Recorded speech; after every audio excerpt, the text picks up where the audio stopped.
ചാനലിലേക്ക് സ്വാഗതം. എൻ്റെ പേര് അമ്മു. പിന്നെ എനിക്കൊരു യൂട്യൂബ് ചാനലുണ്ട്. ചാനലിൻ്റെ പേര് അമ്മൂസ് വേൾഡ് എന്നാണ്. ചാനലിൻ്റെ ലിങ്ക് ഞാൻ ഈ വീഡിയോയുടെ ഡിസ്ക്രിപ്ഷനിൽ കൊടുക്കാം. എല്ലാവരും തീർച്ചയായിട്ടും ചാനൽ ചെക്ക് ചെയ്യണം, വീഡിയോസൊക്കെ കാണണം, സബ്സ്ക്രൈബ് ചെയ്യണം. ഇഷ്ടമാണെങ്കിൽ വീഡിയോസൊക്കെ ലൈക്ക് ചെയ്യണം, ഫ്രണ്ട്സിൻ്റെ അടുത്തൊക്കെ കാണാൻ തീർച്ചയായിട്ടും പറയണം. ഇന്ന് നമ്മൾ ഉണ്ടാക്കാൻ പോകുന്നത് വളരെ സിമ്പിൾ ആയിട്ടുള്ള ഒരു റെസിപ്പിയാണ്, ഒരു ഈസി ഗോബി മഞ്ചൂരിയൻ. അപ്പോൾ അതെങ്ങനെ ഉണ്ടാക്കുന്നത് നമുക്ക് നോക്കാം. ഇവിടെ കോളിഫ്ലവറിനെ നമ്മൾ തിളച്ച വെള്ളത്തിലിട്ടിട്ട് ഒരു 5 മിനിറ്റ് വെച്ചിട്ട് എടുത്തിട്ടുണ്ട്. കോളിഫ്ലവറിൻ്റെ അകത്ത് ചിലപ്പോൾ പുഴുവൊക്കെ കാണും. അത് പോകാൻ വേണ്ടിയിട്ടാണ് നമ്മളതിനെ തിളച്ച വെള്ളത്തിലിട്ട് കഴുകിയെടുക്കുന്നത്. അടുത്തായിട്ട് നമ്മളിതിൻ്റെ മാരിനേഷനാണ് ഉണ്ടാക്കാൻ പോകുന്നത്. അതിനായിട്ട് ഞാനിവിടെ ഒരു 2 ടേബിൾ സ്പൂൺ കോൺഫ്ലോർ എടുത്തിട്ടുണ്ട്. അതിലേക്ക് ഞാനൊരു 2 ടേബിൾ സ്പൂൺ മൈദപ്പൊടിയും കൂടെ ഇട്ടിട്ടുണ്ട്. ഇനി ഇതിലേക്ക് ബാറ്ററിന് ആവശ്യമായിട്ടുള്ള ഉപ്പിടാം. ഉപ്പൊക്കെ നിങ്ങളുടെ ടേസ്റ്റിനനുസരിച്ച് ഇടണം. ഇനി ഇതിലേക്ക് ഒരു നുള്ള് മഞ്ഞൾപ്പൊടി ഇടാം. ഇനി ഇതിലേക്ക് നമുക്ക് വേണ്ടത് മുളക് പൊടിയാണ്. ഞാനിവിടെ ഒരു ടീസ്പൂൺ മുളക് പൊടി ഇട്ടിട്ടുണ്ട്. കൂടുതൽ എരിവ് വേണ്ടവർക്ക് കൂടുതലിടാം. ഇനി ഞാൻ ഈ ബാറ്ററിലേക്ക് കുറച്ച് സോയാ സോസാണ് ഒഴിച്ചത്. ഡാർക്ക് സോയ സോസാണ് ഞാനിവിടെ എടുത്തേക്കുന്നത്.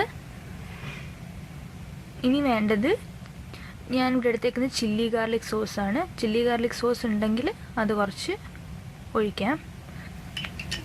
സോയ സോസ് ഞാനൊരു 1 ടേബിൾ സ്പൂണും ചില്ലി ഗാർലിക് സോസ് ഞാനൊരു 1/2 ടേബിൾ സ്പൂണുമാണ് ഇതിലേക്ക് ഒഴിച്ചേക്കുന്നത്. ഇനി നമുക്ക് നന്നായിട്ട് മിക്സ് ചെയ്തിട്ട് എടുക്കാം. ഒരു തിക്ക് ബാറ്ററായിട്ട് ഇതിനെ കലക്കിയെടുക്കണം. ഒത്തിരി ലൂസായി പോകരുത്. ലൂസായി പോയി കഴിഞ്ഞാൽ കോളിഫ്ലവറിൻ്റെ മുകളിലത് കോട്ടാവില്ല. ചിക്കനൊക്കെ കോട്ട് ചെയ്യുന്നത് പോലെയല്ല, കോളിഫ്ലവറെന്ന് വെച്ച് കഴിഞ്ഞാൽ നല്ല കട്ടിയുള്ള സോസ് വേണം, അല്ലെങ്കിൽ അതിൻ്റെ മുകളിലത് കോട്ടായി വരില്ല.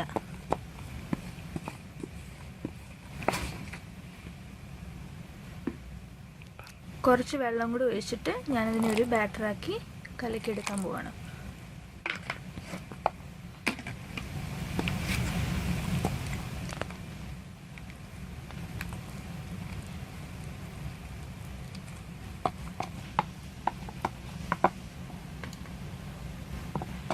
ഇപ്പോൾ ഈ ബാറ്റർ ഞാൻ കുഴച്ചെടുത്തിട്ടുണ്ട്.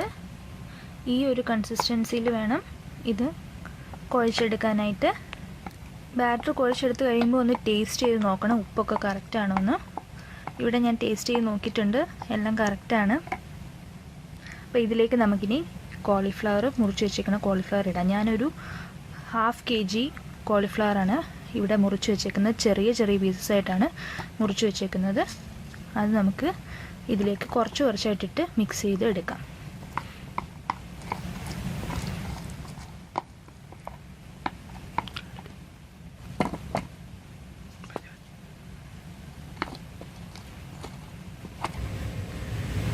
അപ്പം നമുക്കിനി ഇത് വറുത്തെടുക്കാം. അതിന് വേണ്ടിയിട്ട് ഞാനൊരു ചെറിയ പാത്രത്തിൽ ഇവിടെ എണ്ണ ചൂടാൻ വെച്ചിട്ടുണ്ട്. എണ്ണ ചൂടാകുമ്പോൾ നമുക്കിത് ഓരോ ബാച്ചായിട്ട് ഇട്ടിട്ട് വറുത്ത് എടുക്കാം. എണ്ണ ചൂടായെന്നറിയാൻ നമുക്ക് ഒരു ഡ്രോപ്പ് ഒന്ന് ഇതിലേക്ക് ഇട്ട് നോക്കാം. ചൂടായിട്ടുണ്ട്. അപ്പം നമുക്കിനി നമ്മുടെ ആദ്യത്തെ ബാച്ച് കോളിഫ്ലവർ ഇതിലേക്കിട്ട് വറുത്തെടുക്കാം.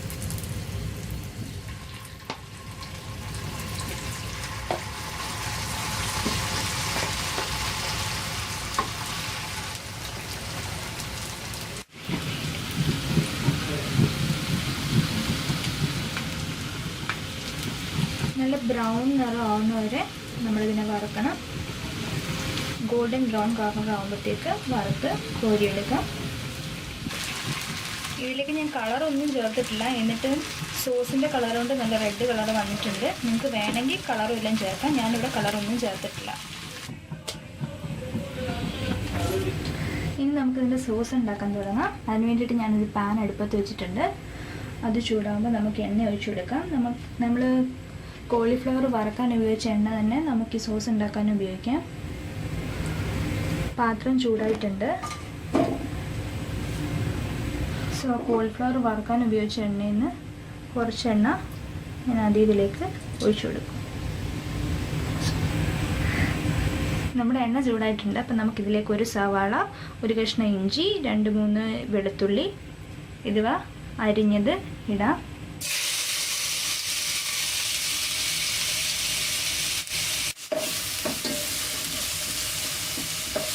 ഇത് നല്ലൊരു ബ്രൗൺ നിറം ആവുന്ന വരെ നമുക്ക് വഴറ്റി കൊടുക്കാം.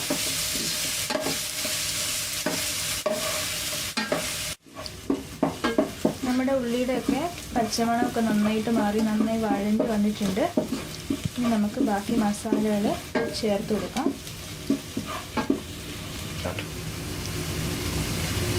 മസാല ഇടുന്നതിന് നമുക്ക് തീ കുറച്ച് കൊടുക്കാം. ഇതിലേക്ക് ഞാനൊരു 1.5 ടീസ്പൂൺ മുളക് പൊടി ഇട്ടിട്ടുണ്ട്. പാൻ നല്ല ചൂടായതുകൊണ്ട് ഇട്ട വഴിക്ക് തന്നെ മുളക് പൊടിയൊക്കെ നന്നായിട്ട് മുരിഞ്ഞിട്ടുണ്ട്.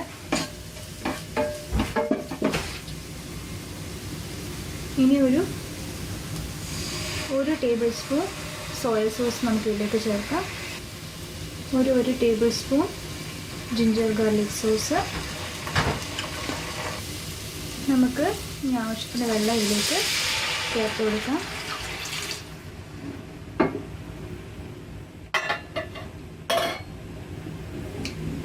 നമ്മളിതിലേക്ക് തക്കാളി ചേർത്തിട്ടില്ല. അതിന് പകരമായിട്ട് ഞാനൊരു 2 ടേബിൾ സ്പൂൺ ടൊമാറ്റോ സോസും കൂടെ ഗ്രേവിയിലേക്ക് ചേർത്ത് കൊടുക്കുകയാണ്.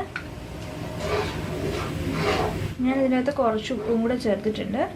നമ്മൾ ആഡ് ചെയ്ത സോസിൻ്റെ അകത്തൊക്കെ കുറച്ച് സോൾട്ടിൻ്റെ കണ്ടൻറ്റ് ഉണ്ട്. അതുകൊണ്ട് ഉപ്പ് ചേർക്കുമ്പോൾ ശ്രദ്ധിച്ചിട്ട് വേണം ചേർക്കാൻ. നമ്മുടെ സോസ് പതുക്കെ ഒന്ന് തിളച്ച് വന്നിട്ടുണ്ട്. നമുക്കിനി ഇതിലേക്ക് നമ്മൾ വറുത്ത് വെച്ചേക്കുന്ന കോളിഫ്ലവർ ചേർക്കാം.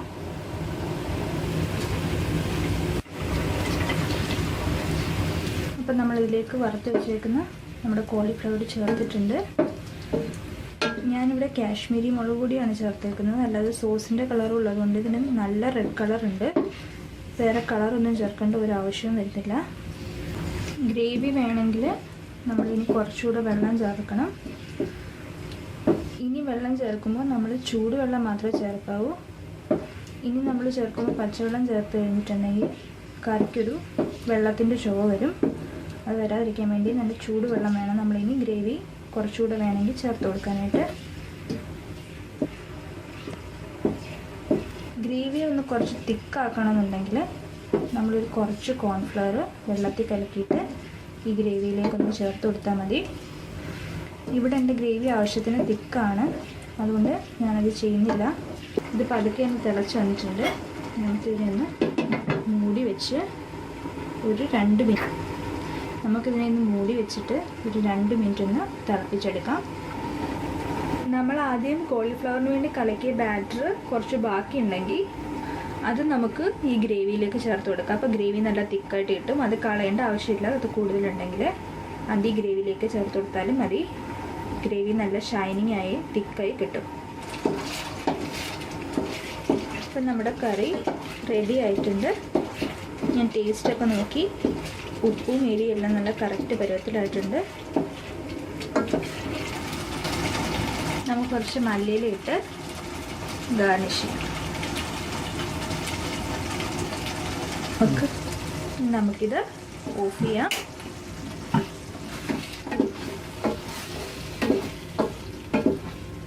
അങ്ങനെ നമ്മുടെ ടേസ്റ്റി ക്രിസ്പി